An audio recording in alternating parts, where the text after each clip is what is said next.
Hello everyone and welcome to this week of First and 10. I of course am joined by the bacon to my eggs, Matt Etchier. Bacon. Yeah, bacon is quite good, but I don't know if bacon, I'm not even going to say that, but bacon was just as good as what the NFL was this past week. Really exciting, exuberating week of football. A lot of fun. 3 overtime games. One game, I think, went to overtime that no one really thought it would be in the Houston-Jacksonville game, but the Jags really took that one as their Super Bowl, and let's be real, they showed up. But unfortunately, a good call by the Texans and Andre Johnson's into the end zone. A really exciting, good week of football, especially for me, pick'em-wise. Only a couple games wrong. My best week so far. I don't know how anyone else did, but hopefully you were doing well as well. But it's even going to be a much more exciting week of football this week because for you U.S. people out there, you're about to have Thanksgiving, so happy Thanksgiving for you all out there in the United States, because you're also giving us the greatness that is 3 football games on Thursday. We don't have just one on Thursday night, we got 3. And I must say these are the 3 best football games I've seen for Thanksgiving. In a while. In ever, maybe. Maybe in ever. I guess we may as well just delve right into this right now. I mean, the first game is, of course, the annual game in Detroit, as the Lions host those same Houston Texans that we talked about at the top. I mean, the Lions, I guess you could say they suffered a heartbreaking loss to the Green Bay Packers last week because they were up, and the throw that Aaron Rodgers hit to Cobb is you really shouldn't complete that pass ever or make the effort, especially it was like, what, double or even triple coverage? And Houston, they were in a dogfight last week with the Jacksonville Jaguars that we discussed at the top of the show. So I think that makes it kind of a real exciting matchup because how drained could Houston be on a short week? And, you know, Detroit at home coming off a crushing loss at home. So I'll let you start. How do you see that one going? That'll be interesting. Somehow Jacksonville figured out how to stop Houston's running attack.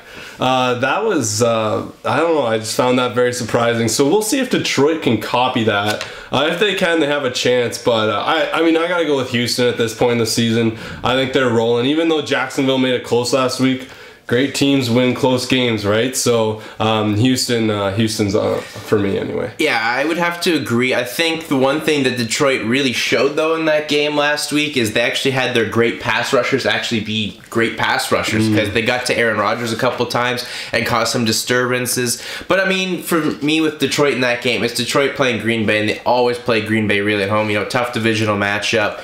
Houston, I mean, I think it's that whole point. Like you said, great teams win close games, and Houston's really proving to be that strong contender for a Super Bowl representing the AFC. So I think the Texans, you know, I think they exposed Detroit in the run game. I think Foster gets back on the workhorse, and I would say it's a closer game than a lot of people think, but I do expect Houston to win. Of course, the other one, and I think this could be the most exciting matchup just for the rivalry presence, for the history of Thanksgiving games. It's the Washington Redskins and the Dallas Cowboys. Washington absolutely blew out the Philadelphia Eagles in a game. I didn't expect them to blow them out, maybe win, but I didn't expect them to blow out the Eagles. And the Cowboys, they had a overtime game against Cleveland when they really should never have gone to overtime against Cleveland, and Tony Romo kind of looked a little awful in that fourth quarter, fumbling. Well, it's classic Tony Romo. Classic Tony Romo, right? But, I mean, he's fumbling the football, but, you know, and really they win that game in overtime because Cleveland takes stupid penalties. That's exactly why they win that game. So I guess I'll start with you. How do you see this one going? Redskins, I mean, yeah, they annihilated the Eagles. First of all, actually, I want them both to lose, obviously. If that was possible, that would be great. But they can't. Yeah, I don't know what's going on with Dallas. I mean, Cleveland does play everyone hard. Ever since the beginning of the season, we saw it, right, against Philly. They play every team tough, but yeah, Dallas, they just aren't connecting there. Without Des Bryant, I mean, I don't know what they do. You know, they don't have that team right now. And Redskins are rolling. They're on a roll. They're looking good. I like what I see from them. I don't know if they're going to make the playoffs, but I think right now they're better than the Dallas Cowboys. I think they beat them at home too. See, that's the only one I can see just be like for a road team winning on at least on the Thanksgiving portion. I think for the matchups during the week, I think I like a lot of the road teams. But the Redskins, just how they played, especially division rival like the Eagles, how much they crushed them. And Dallas has as well not looked that great defensively, especially in the secondary. And, you know, that like we were talking about, I mean, Cleveland loses that game to Dallas because of dumb penalties and a maybe controversial call is I think Miles Austin clearly fumbles a football that they're just like, hey, we're not even gonna review that, folks. Yeah. So the Redskins are well coached too, I must say. Well, I mean, Shanahan is a good coach. I still don't know if he really works with this Washington team and with this young quarterback and Robert Griffin III. But he lets them play. He lets them play, but I don't know. I think if Washington shows up again, which I definitely can see happen, I'm slightly leaning Washington potentially by a field goal in this one. And the last one is the New England Patriots and the New York Jets. Both teams coming off wins, which for the Jets is huge because the team was crumbling by, you know, the seams every week, especially when they all dissed their backup quarterback, Tim Tebow, saying he was, quote, terrible. So that's never good. And the Patriots are coming off a crushing win against the Indianapolis Colts in a game I didn't see going that badly. So, I mean, it's the Thursday nighter. It's, of course, a big rivalry, Patriots-Jets. Who do you see winning this one? Well, I gotta go with Patriots. Yeah, I think they came out last week with something to prove, especially against Indy. I think they kind of felt a little disrespected. I think a lot of people were, including myself, were kind of saying Indy could definitely beat them. I think they kind of came out and were saying, no, you know what, we're gonna annihilate them, and that's exactly what they did. They did lose Gronkowski, though, for a few weeks, which I think the next couple weeks isn't a big deal because they play the Jets in Miami, but then they take on Houston and the Ravens, I think. Something like that. Anyway, 2 tough matchups afterwards. Oh no, San Francisco. So that could become a problem. But this week, this Thursday, they're going to beat the Jets pretty handily. But you know, with Rex Ryan, it's going to be personal. It is definitely going to be personal. I think the Gronkowski loss is definitely really huge, and I'm kind of upset with the Patriots on play calling. I mean, he's Tom Brady's like favorite receiver now, and why are you sending him to block an extra point? Like, why take that risk in anything, especially with such a star player on your team? I mean, throw someone else in there that's, you know, just dying to get on the field. But yeah, I mean, Gronkowski being out is gonna be rough. But I think they may have found and done what you know New England does best. And that is basically they find a receiver that no one really knows about, and they make him work, like Julian Edelman, who was huge last week on not only just special teams, but he caught a couple big passes in there. So I think we could see a lot of him in that game.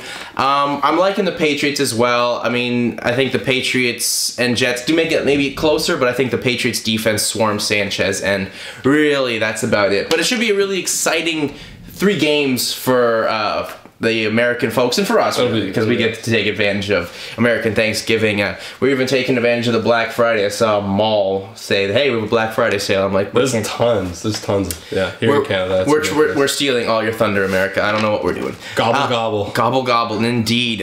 Speaking of gobble, gobbles, in our game to watch this week, the San Francisco 49ers, who gobbled up the Chicago Bears. Nice. I was wondering where you're going there. They definitely did. Gobbled up the Bears on Monday night, and they're taking on the Saints, who also in their own right gobbled up the Oakland Raiders. So I think this is going to be a good real showing here of the offense. I mean, I guess the real question for San Francisco is, I mean, we all know they're fantastic on defense, and their offense looked amazing, but do they have a quarterback controversy now with Alex Smith and Colin Kaepernick, or will Smith be ready to go and you start him again against a rejuvenated, explosive New Orleans Saint offense? Yeah, Kaepernick, he played incredible. I was certainly surprised, and I thought definitely Campbell was going to outplay him, but no, Campbell looked terrible.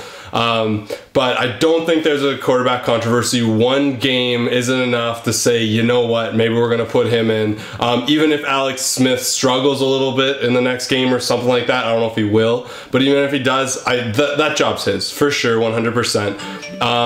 And now the matchup against the Saints, it's pretty interesting now. I mean, maybe a few weeks ago, you maybe would have said no, but Saints are rolling, coming off 2 wins. Started out, 1-4, now they're 5-5. Yep. Fighting for a wild card spot. Going to be interesting. I still have to go for San Francisco this late in the season, and I think Gore gets it done on the ground. Saints defense, just even though they've been winning, Saints defense still needs to step it up, and San Francisco just too good of a team to not take advantage of that, I think. Yeah, I mean, San Francisco I definitely do like in this one. It's always New Orleans at home. It's always tough for me to bet against New Orleans. But I guess the way the 49ers, kind of crushed a team that's a contender in the NFC for going to the Super Bowl, granted it was a backup quarterback in there, but still, they also had a backup quarterback too. So I do like the 49ers. I think, the Saints' real issue is, they can't stop the run either. Like the Bears couldn't, not so much that game, but in general. But I don't see the Saints stopping Gore. And, there's just so many options, even if they have Kaepernick play. I mean, Kaepernick can, scramble all over them too. So I like the 49ers in that game. And I mean, it's interesting now. I mean, we're getting to the nitty gritty. It's now Thanksgiving week. And I guess, the thought of playoffs should be getting on everyone's mind. So yes, playoffs. We're talking about playoffs. We're talking playoffs. We are talking about playoffs right here. I mean, it's all about wild cards, really, because, I think to me, the interesting wild card really is when you look at it, to me, the NFC, the teams so far that I find interesting is Green Bay and Seattle. And we all know about their history this season, which if they played each other in the wild card would just be absolutely unreal. So I kind of hope it stays that way. And the Seahawks do have a tiebreaker advantage over some of these teams in the hunt because they have victories over them. But, I mean, when you look at some of the teams that are really in the hunt, I mean, Tampa Bay is coming on strong, had a real strong come-from-behind victory against the Panthers. The Vikings, I don't believe they played last week. They had a bye. But, they're playing good football. Saints, we've already talked about. Cowboys, I think, is the end of the line. I don't see the Cowboys making the playoffs, actually, this year. But that's really about it for me in terms of the NFC making the wild card. But we'll start at the NFC, I guess. Do you think the wild card changes, or do you see anyone else sneaking in? I think it definitely could change. I mean, Bears, Packers, one of those teams wins the division and the other one gets the wild card spot. So I think that's locked up. I think in the NFC, there's one wild card spot left, which is amazing because there's about 4 or 5 teams fighting for it. Giants, Cowboys. I think it's going to be like last year, which was so exciting, where it's going to come down to one of the last weeks, and whoever wins that division goes to the playoffs, and whoever loses or doesn't win the division doesn't make the wild card spot. As you said, the last wild card spot: Seahawks, Bucks, Vikings. Don't forget about those Saints. Saints, like I said just a couple minutes ago, they are on a roll. I think it's going to be a battle between the Saints and the Seahawks. Both those teams looking good, and Saints on a comeback. Seahawks surprising a lot of people this season. So we'll see. But I think those two teams are going to battle it out for that last wildcard spot. It's going to be exciting. I'm jacked up for it. Yeah, I mean, as well, I think the AFC could be really interesting because, so far Indianapolis and Pittsburgh have those wild card spots. But, I mean, Indianapolis is going to be an interesting factor for them this week, how they rebound from a terrible performance against the Patriots and, all the way the season through. And the Steelers now have to just wait for their, Ben Roethlisberger to come back. And this week they got to play the game with a third-string quarterback in Charlie Badge. So there's that. There are only a couple teams that could potentially see maybe squeaking in the AFC. I mean, the Bengals, the way they're playing football right now, they're a 500 team.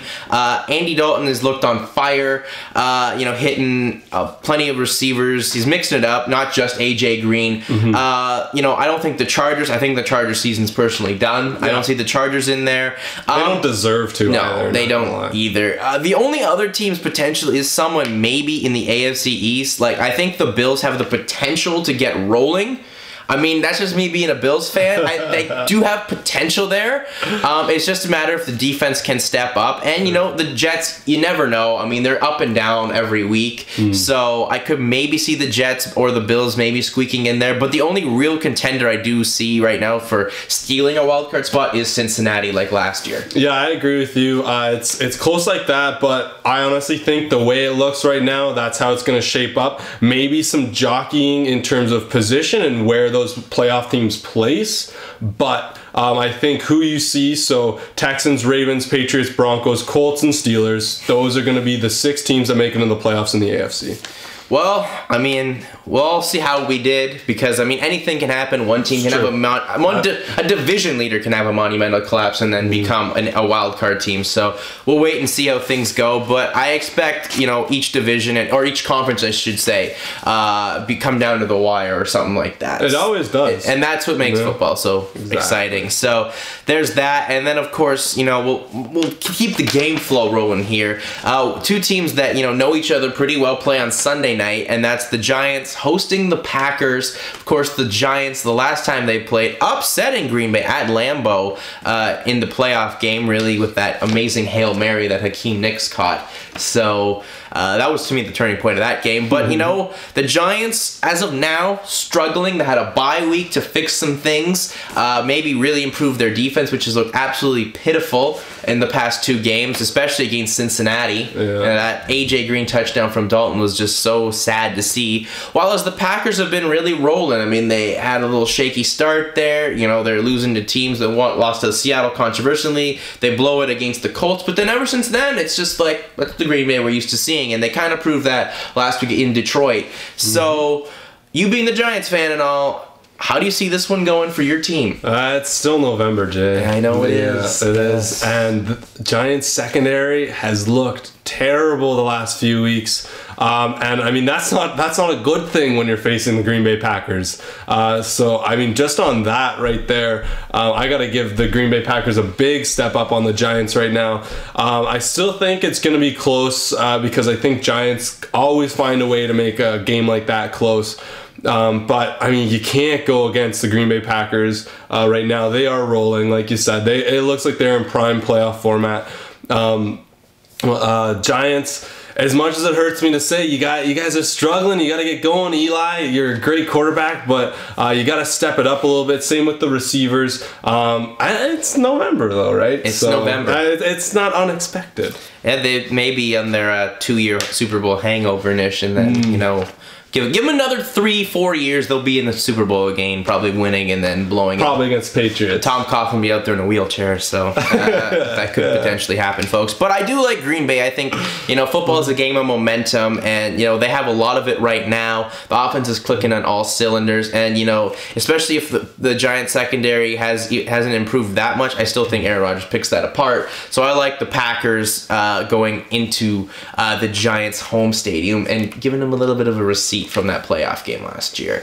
But, you know, that should be a real exciting matchup on Sunday. Oh, yeah. This Monday nighter. Jesus God, does this look terrible? I mean, this looks like the opener at your like a local bum fight, basically, because it's like the 2-8 Panthers versus the 3-7 Eagles. Oh, this could be one of the sloppiest games you've ever seen. I mean, the Panthers had a heartbreaking loss to Tampa Bay, whereas we just said, you know, earlier in the show, the Eagles, they put up 6 points against the Washington Redskins, where RG3 in that game, we should note, only had 1 incompletion. 1. Wow. I didn't know that, actually. That's an amazing statistic right there. And, I mean, it's in Philly, but I'm going to lean Carolina here. I think they've shown me a little bit more. They've just suffered some heartbreaking losses here. That one was another one. They, of course, suffered a heartbreaking one to Chicago a couple weeks ago. The Denver loss, obviously not heartbreaking. They got killed in that game. But I like what they are playing good football, okay? Unlike the Eagles, which is just all over the place, and there's more talk about are they going to fire Andy Reid or are they not going to fire Andy Reid than worrying about actually going out there on the field. So I think the Panthers can get the job done on the road here. Plus, when you look at these 2 teams playing, you know, teams within the same conference, The Panthers have a bit of a better record against those teams in terms of wins. So the 2 wins are NFC teams, I believe. So I like Carolina here. I don't know how you feel on this one. I think at the beginning of the season here, ESPN looked at this matchup and was like, oh, that's going to be a sexy matchup. No, both these teams not done very well this season. Not like expected. I'm also going to go with Carolina. I just think they're kind of rolling a little bit more than the Eagles, just slightly more than the Eagles. But probably the biggest thing is both Vic. I don't know if Vic's going to be back or not, but I know McCoy is most likely not going to play. And that's a big loss for the Eagles. And I don't know. It's I don't know how exciting it's gonna be. It could be exciting because both teams are struggling and maybe they're evenly matched. But I gotta go with Carolina. I think that they kind of found something. Steve Smith and Cam Newton, they'll connect on a few plays there and same with just kind of LaFell. Squeak past the Eagles. LaFell as well. I mean, I think we've all agreed Carolina's got, like we keep saying, football is a game of momentum. And while they've lost last week pretty heartbreakingly, they played a good game. Mm-hmm. So I think they can finish against the Eagles on Monday. But that's going to lead us down here to the end of the show for our favorite segment here. It is Quick Picks. So starting with my beloved Buffalo Bills taking on the Indianapolis Colts.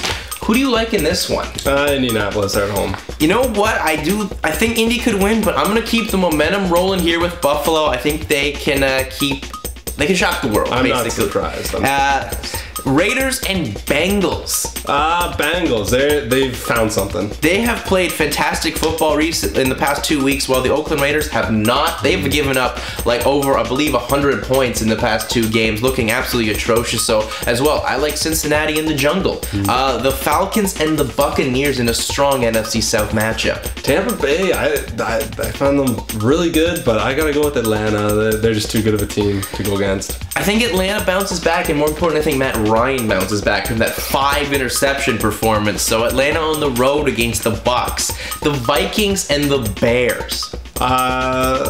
Bears. Gotta go with the Bears, even though they've been struggling. I think Cutler's gonna be back, and they're gonna have something to prove. I think the Bears are just gonna play angry, and you don't want that team playing angry, and especially that defense. Christian Ponder may have a terrible outing in Chicago, so Bears at home, and the Rams and the Cardinals, and what I think could be a really good matchup here. Actually, Arizona brought the goods last week. Actually. Josh Harvey, this is for you. Gotta go with the Arizona Cardinals. We have to go. I as well. Arizona at home is tough. I mean, I think their defense has been playing really good. Who plays quarterback? I don't know. But maybe they just let a fan play a down, and that's like the way to get people to come to watch the Cardinals play now.